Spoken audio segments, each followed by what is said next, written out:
Primero, hay que ponerlo primero. Siempre hemos de categorizar, jerarquizar, discriminar. Primero ponemos lo primero. Primero ponemos lo primero. Domingo en la mañana es primero para Dios. El resto de la semana será para mis cosas. Lo primero redime lo segundo. Primero, lo primero. Ahora, Pablo en los versículos 1 a 4 está diciendo: hermanos, el anhelo mío es por la salvación de ustedes. Lo que él está mirando es a sus compatriotas que viven en Roma.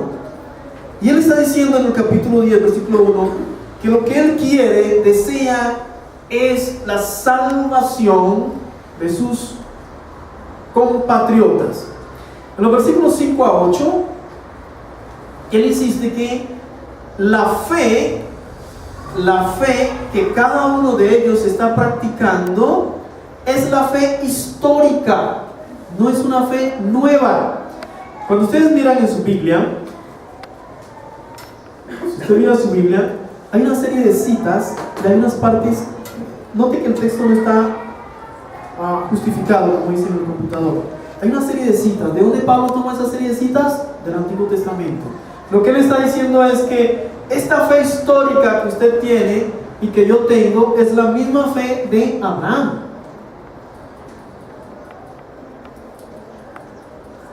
La fe es la historia de la palabra, y esa fe histórica no necesita ser justificada con señales o con milagros o con prodigios, porque es la fe histórica. De hecho, cuando Jesús hizo milagros, lo hizo para que la palabra de Dios se cumpliera. Esto sucedió para que se cumpliese, no para mostrar espectáculos. Ahí tenemos que hacer una diferenciación. La fe es la historia de la palabra, por lo tanto, no necesita ningún tipo de señal visible. Es decir, todos los judíos han de entender que Cristo es la historia cumplida en Él. Eso está en Lucas 1:6. ¿Qué dice? ¿Alguien lo tiene? ¿No? Lucas 1:6. Ambos eran justos delante de Dios y andaban irreprensibles en todos los mandamientos y ordenanzas de Dios. ¿Refiriéndose a quién? A Zacarías y a su esposa. Profetizados desde la antigüedad. De verdad, hermanos, que la fe que nosotros tenemos hoy no es una cuestión accidental, es el cumplimiento de la historia que llegó a nosotros y la hemos abrazado. Los versículos 8 a 10, Pablo está hablando que ustedes han sido llamados a creer, a proclamar y no a esconderse ni ser cobardes. Vamos a mirar esos versículos para yo explicarlo mejor. 8 a 10 dice: mas ¿qué dice? Cerca de ti está la palabra, y en tu boca y en tu corazón está la palabra de fe que predicamos. ¿Y cuál es la palabra? ¿Cuál es la buena noticia aquí? Que si confesares con tu boca que Jesús es el Señor y creyeres en tu corazón que Dios le levantó de los muertos, y que si usted va al Medio Oriente no va a encontrar la tumba ahí, serás salvo. ¿Por qué Pablo incluye este trozo en el capítulo? Hay muchos romanos y muchos fariseos viviendo en Palestina que creen en Jesús, pero en Roma, por miedo a ser echado a los leones, ellos se callan y no hablan de Cristo y no testifican y no se muestran como mártires, testigos de la causa de Cristo. Por eso le está diciendo que si confesares, que si hablares. Hoy también hay mucha gente que ha visto lo que el Señor Jesucristo ha hecho en su vida y tiene la boca cerrada, porque ellos dicen que en boca cerrada no entra mozo. ¿Eso es justicia? Note las tres palabras y la relación. ¿Qué es la justicia para usted y para mí? Que teniendo la buena noticia, pues la digamos a los demás. No hay mejor noticia para el ser humano que el Evangelio de Jesús. No hay mejor noticia para su casa que el Evangelio de Jesús. Y Pablo está escribiendo a los hermanos que ellos que ya conocen a Cristo han de testificar de Cristo. Cerca de ti está la palabra. ¿Por qué cerca? Porque todos los profetas han hablado a los judíos, han hablado a usted y a mí. Que si, esta es la palabra de fe que predicamos, que si confesares con tu boca y creyeres, serás salvo. La gente creía, pero no anunciaba. Y había muchos que incluso no creían, aún yendo a las reuniones en la iglesia. Los versículos 13 a 14. Invocar el nombre del Señor para Pablo es confesar a Cristo. Eso está en Joel 2:3. Invocar el nombre del Señor para Pablo es creer y confesar a Cristo. Y no el concepto mero que algunos tienen, que porque un día recibieron al Señor ya son salvos. No, eso no es lo que está diciendo el texto. Para Pablo, confesar, invocar, implica creer y confesar. Y Pablo nos lleva entonces a este evangelio de poder del capítulo 1. No me avergüenzo del evangelio porque es poder para transformar todas las instituciones de Cali, toda la red pública de Colombia. No me avergüenzo del evangelio porque escuchando tantas malas noticias de nuestra red pública, nuestra república, el evangelio es capaz de permear y transformar desde la institución hogar hasta la casa de Nariño. No hay nadie más que lo pueda hacer. No hay nadie más. Usted va a escuchar: ay, ¿por qué no le enseñan sexualidad a los niños de 3 años? Y lo van a hacer. Entonces, mi querido hermanos, por ese lado, olvídese, no hay esperanza. No me avergüenzo del evangelio porque es el único poder que tiene la humanidad, que Dios nos ha dado para transformar lo torcido de la humanidad y convertirlo a Cristo. Los versículos 14 y 15 es una respuesta al judío y su ley. Y él introduce ahí los quien quiera. Versículos 14 a 15. Note lo que está diciendo. ¿Y cómo invocarán a aquel en el cual no han creído? Los quien quiera. ¿Y cómo creerán en aquel de quien no han oído? ¿Y cómo oirán sin haber quien les predique? ¿Y cómo predicarán si no fueren enviados? Como está escrito: cuán hermosos son sus pies, hermano y hermana. Son los pies de los que anuncian. ¿Qué dice?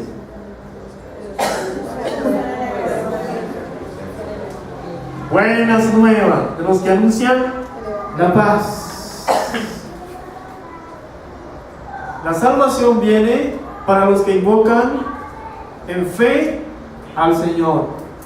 Cali está ávida de salvación. Ahora Pablo nos pone otra vez en el contexto de la ley.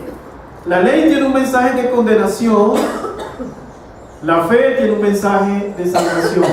Isaías 52:7. La ley, ¿qué es lo que proclama? Que tienes que hacer esto y esto y esto y estos ritos, y si no lo haces te condenas. Por eso él escribe en los versículos 14: ¿cómo invocarán a aquel al cual no han creído? ¿Y cómo creerán? Entonces, ¿creer en qué? En Cristo. Llegamos a Cristo por fe. Y la fe trae buenas noticias. Y la noticia es su salvación. En versículos 16 a 21, él termina diciendo: aún así no todos creyeron. Y introduce alguna parte de Isaías. No todos creyeron. Isaías dice: Señor, ¿quién ha creído a nuestro anuncio? Es decir, la gente escucha y está dispuesta a escuchar chistes. Todo el mundo está dispuesto a escuchar chistes y hacen grandes festivales de chistes. La gente está dispuesta a escuchar de sus negocios, de sus deportes, forman grandes discusiones y se enemistan, de sus placeres, de sus mentiras, pero la gente no está dispuesta a escuchar la palabra de Dios. Y eso es lo que está diciendo el profeta. Muchos no han creído a nuestro anuncio. Usted es iglesia porque ha creído, amén. Usted es iglesia porque anuncia. Y la buena salvación es que, aunque a usted le gusten los chistes, lo que usted más quiere escuchar es la palabra profética de Dios.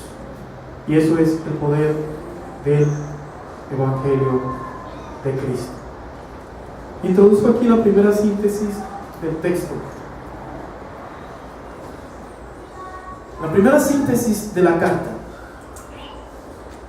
Lo que Pablo plantea en Romanos es lo siguiente, hermanos y hermanas: la realidad de su culpa y de la mía. Eso es lo que plantea la carta de Romanos. La realidad de su pecado y del mío, de nuestra culpa como seres humanos, como raza caída. Lo segundo que encontramos en la carta es nuestra impotencia e incapacidad para nosotros hacer algo por nosotros mismos. No nos podemos salvar a nosotros por nosotros mismos. Todos los caminos no conducen a Roma. Todos los inventos religiosos que la gente tiene no lo va a salvar.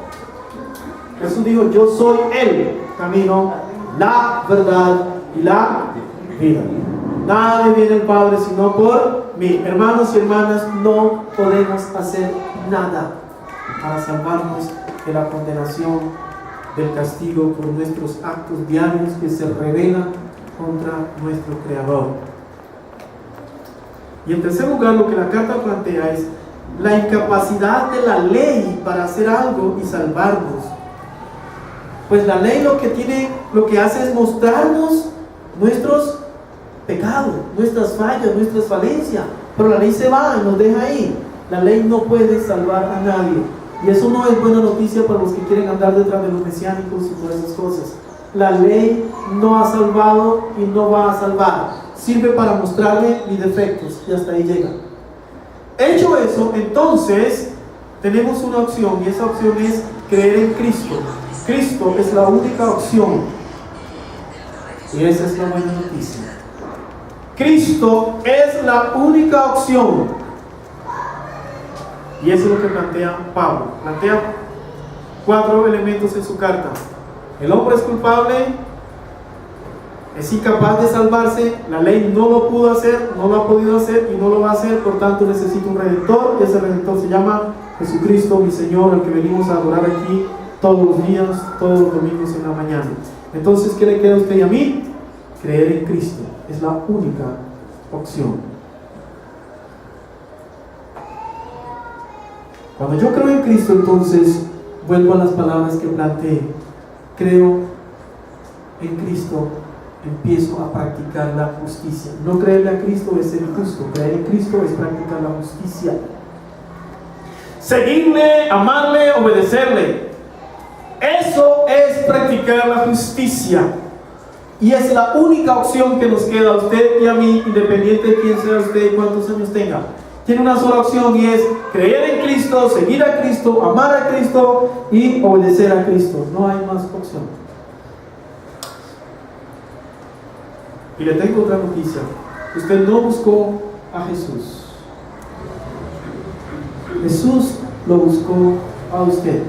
La Escritura dice que Él vino a buscar y a salvar lo que se había perdido. Usted no le buscó. Ningún hombre es capaz de buscar al Señor. Busca sus placeres, busca lo que es de la carne. Jesús te buscó y te encontró, y por eso estás aquí. Por lo tanto, no tienes derecho a ser rebelde. Y el texto dice: ha buscado a los que no lo buscaron, pero oyeron. Porque la fe viene por el oír, y el oír por la palabra de Dios. Me introduzco aquí. 3 palabras que relacionamos. ¿Cuáles son? Paz, justicia y evangelización. Trabajo la siguiente palabra: la justicia. Isaías 32, 17. Vamos a leer, por favor, la palabra de Dios. Isaías 32, 17. Y quisiera introducir aquí un elemento de justicia. Y tendré que hacer la venia a los hermanos que están involucrados con el tema de las leyes. Y algunas cosas extracté de mi tesis de grado cuando hice un pregrado en una especialización en derechos humanos.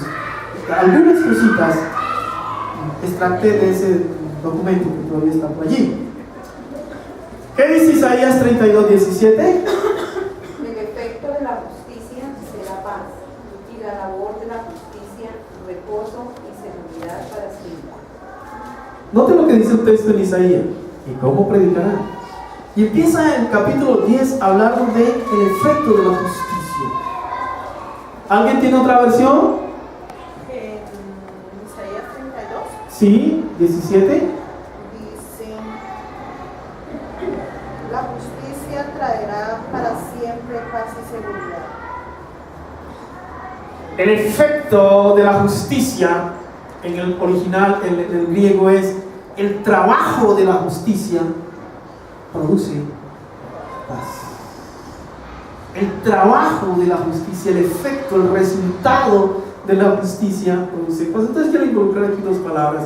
La primera palabra es la mispah, una forma de justicia que se llama mispah. ¿Y quién está mispah? Tiene que ver con la justicia como elemento de juicio. La mispah sugiere juzgar, castigar, hacer justicia, condenar o tomar decisiones. Tomar decisiones. ¿Qué es lo que implica la mispah? Según Romanos 10. Implica restituir a una persona que ha sido violado en sus derechos, que ha cancelado su derecho por carecer de influencia social o política. La mispah viene a redarguir, a trabajar con aquellos que no tienen abogado defensor. Su función es restituir, es hacer justicia al desvalido, al pobre, al menesteroso. Y eso es lo que está diciendo el capítulo 10 de Romanos. La mispah es la garantía del juicio. Dice: el juicio será recto, la jurisprudencia será correcta, se respetará el derecho civil y penal de cualquier ser humano. Tres palabras que hemos dicho que se parecen: paz, justicia y evangelización. Desde el punto de vista de Pablo, la mispah entonces ha de tener aquel que ha sido convertido al Señor y que está procurando la transformación de su vida, de su casa, de su marido, de su mujer, de sus hijos, de su entorno, de su país. Por lo tanto, la mispah es contraria a los ladrones que tienen Estado. Lo que estoy diciendo es que el evangelio que usted y yo practicamos se opone radicalmente a las costumbres sociales. Yo les decía a mis estudiantes: no llegamos a un cargo público para ser corruptos. Llegamos ahí porque somos corruptos. Muchos no estuvieron de acuerdo conmigo, no tienen que estar de acuerdo.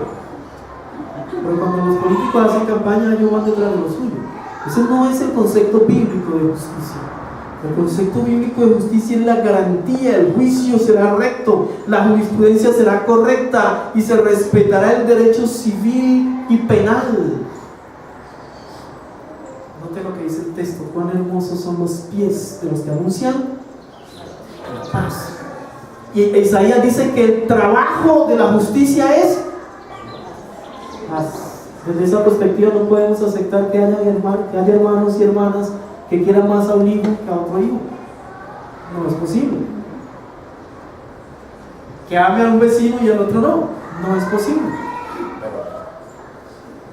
El concepto bíblico de justicia, hermanos, visto en este texto, es la rectitud. ¿Sabe qué quiere decir fe? Rectitud.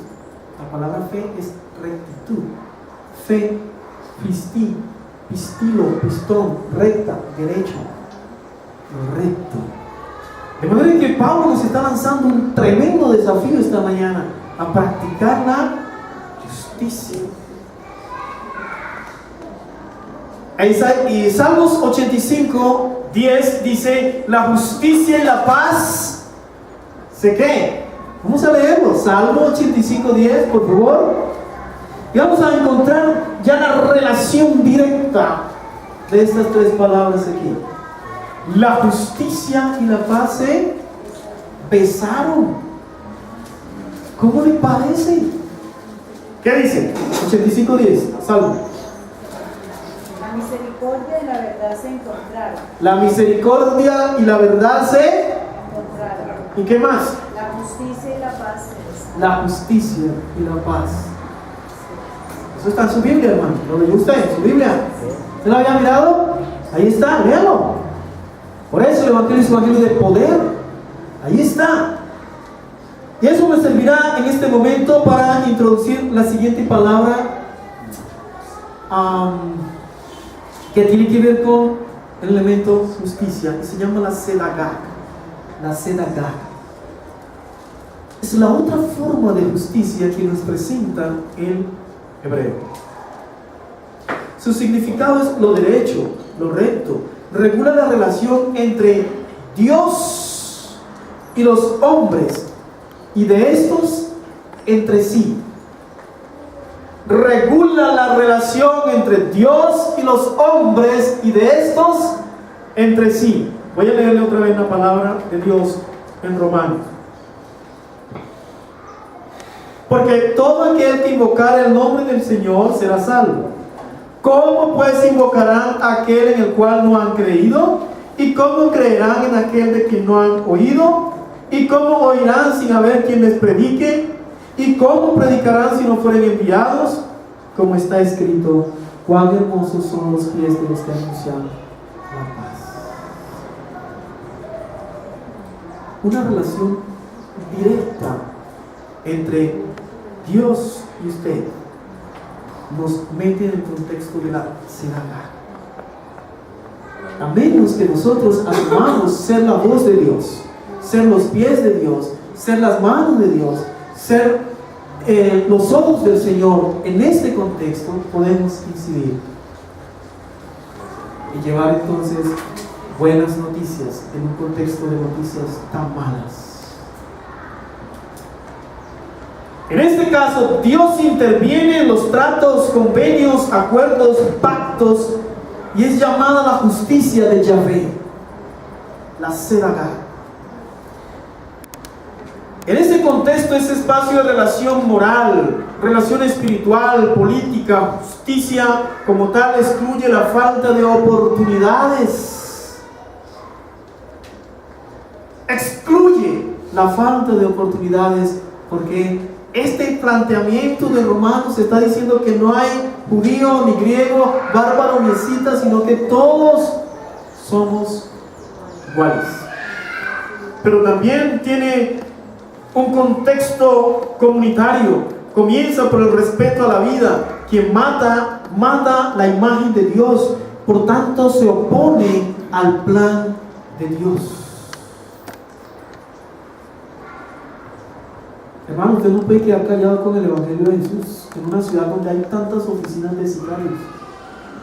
Si usted queda callado, usted está practicando la injusticia. Usted está llamado a practicar la justicia.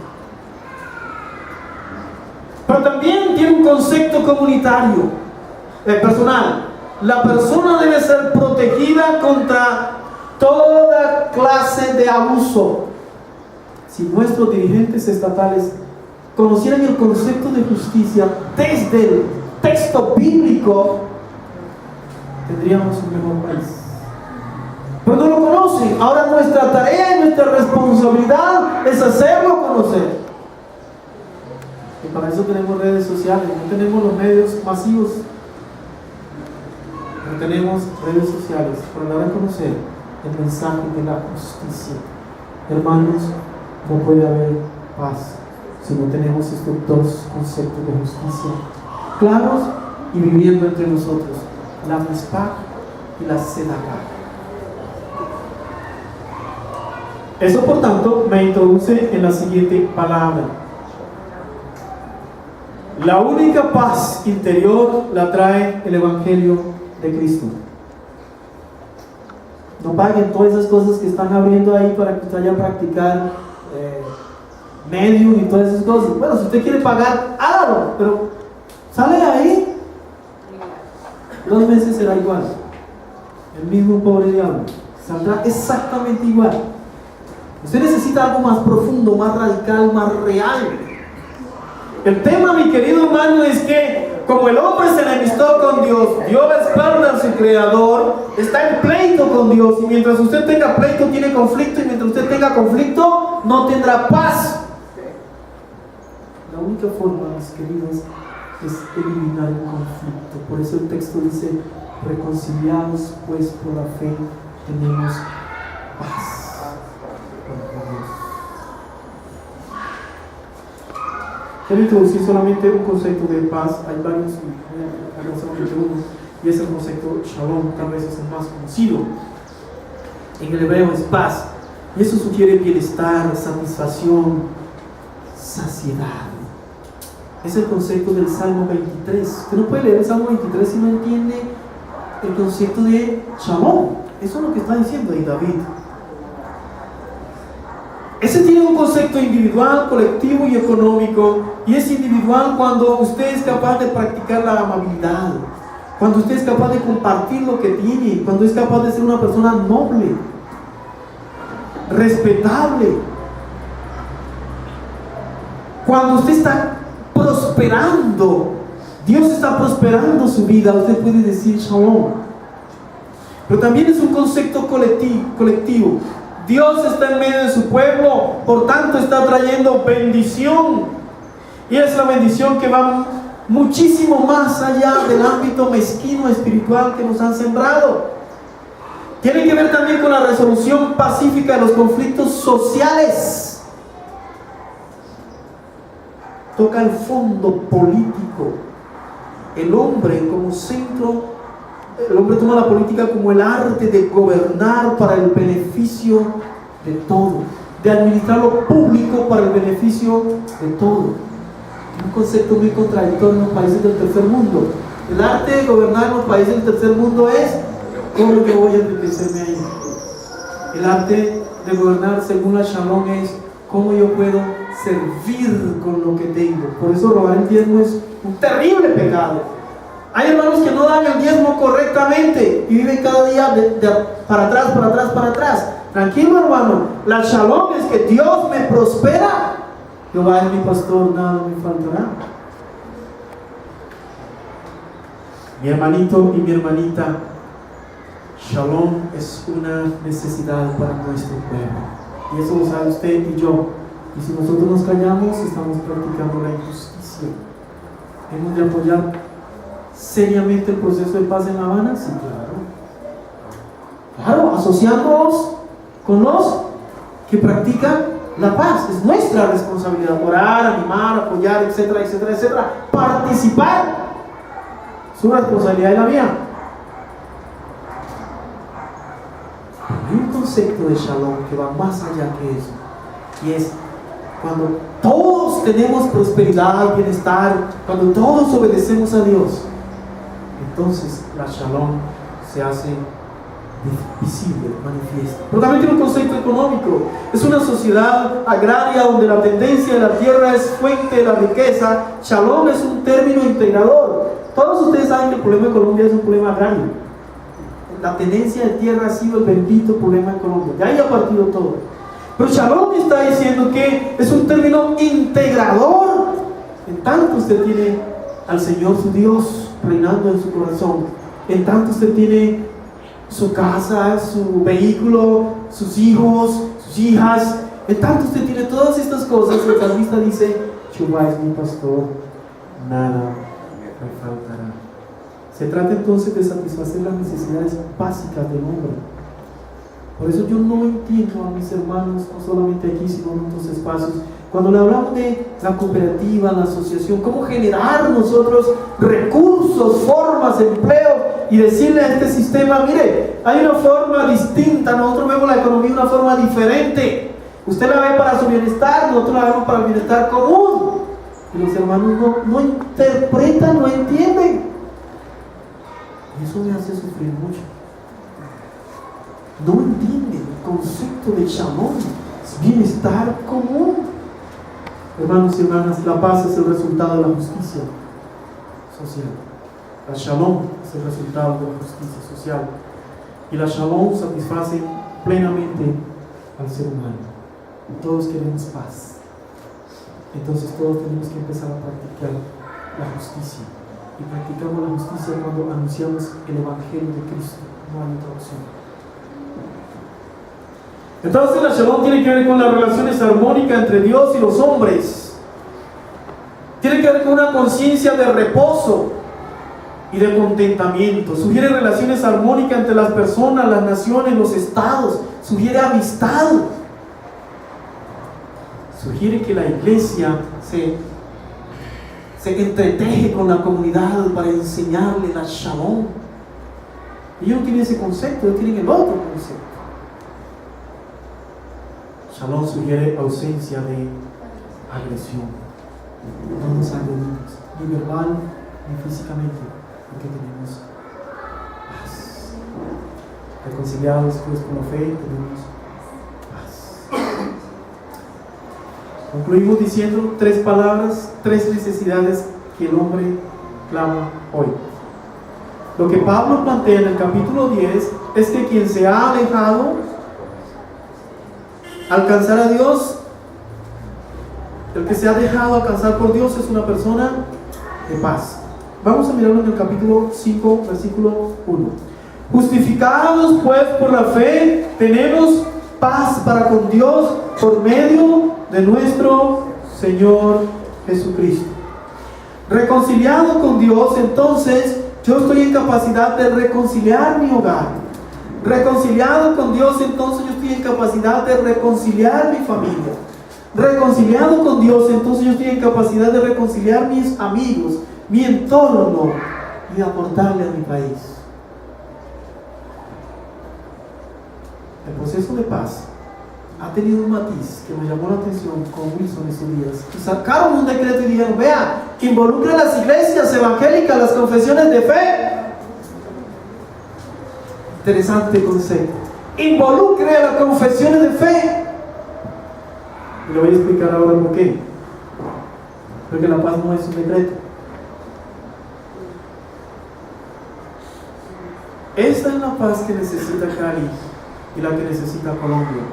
No la paz militar, ni la paz por decreto, ni la paz con cámaras de vigilancia, ni la paz con más y más y más policías. No ha funcionado y no va a funcionar. La paz, hermanos y hermanas, no es impuesta, es una condición del corazón. Y esa paz llega cuando el Evangelio de Jesús sale por todo lado. Justicia, paz y Evangelio son sinónimos. Justicia, paz y Evangelio son sinónimos. Una iglesia de paz está conformada por personas de paz. El Señor, dice el texto, el Señor nos dará la lluvia y nuestra tierra dará su fruto. La justicia marchará ante Él y la salvación seguirá sus pasos. ¿Cómo el hombre puede ser salvo si no se le predica el Evangelio? ¿Cómo oirán si no hay quien les predique? Ahora que cuando usted está predicando el Evangelio, usted está aportando al proceso de paz en Colombia. Cuando usted está reconciliando con Cristo, usted está aportando al proceso de paz en Colombia. No tiene que esperar lo que hablen en La Habana ni en Bogotá. La misericordia y la verdad se encontraron, la justicia y la paz se besaron. La verdad brotará de la tierra y la justicia mirará desde los cielos. Por eso decimos Dios es un Dios de justicia, de paz, desde los cielos. Otra versión lo dice así: el amor y la felicidad se encuentran, la justicia y la paz se besan, la fidelidad surge de la tierra y la justicia se asoma desde el cielo. Queridos hermanos, vivimos en en uno de los países más inequitativos del planeta Tierra. La única forma de empezar a revertir eso es desde el Evangelio de Jesús. Además, si el corazón suyo y mío no cambia, no es posible que la economía colombiana cambie. Si el corazón de los que nos gobiernan no cambia, no es posible que se reparta la riqueza equitativamente. Entonces la Shalom seguirá siendo un concepto de las universidades, de los seminarios, de los teólogos. De gran manera es que esta iglesia arranque a trabajar desde hoy. Mishpat, Sedaga, Shalom, justicia, paz, evangelización. Es en la cruz de Cristo donde la misericordia y la verdad se encuentran y donde la justicia y la paz se besan. El pecador debe ser inducido a mirar al Calvario con la semilla de fe de un niñito. Debe confiar en los méritos del Salvador, aceptar su justicia y creer en su misericordia. ¿Cuáles retos nos quedan entonces hoy en el capítulo 10 de Romanos? Convertirnos en agentes de paz para Cali.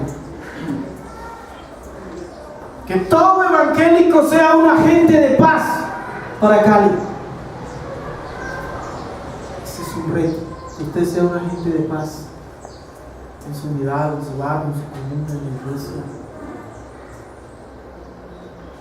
¿Quiere disfrutar la vida? Viva la paz y en paz. Viva la paz y en paz.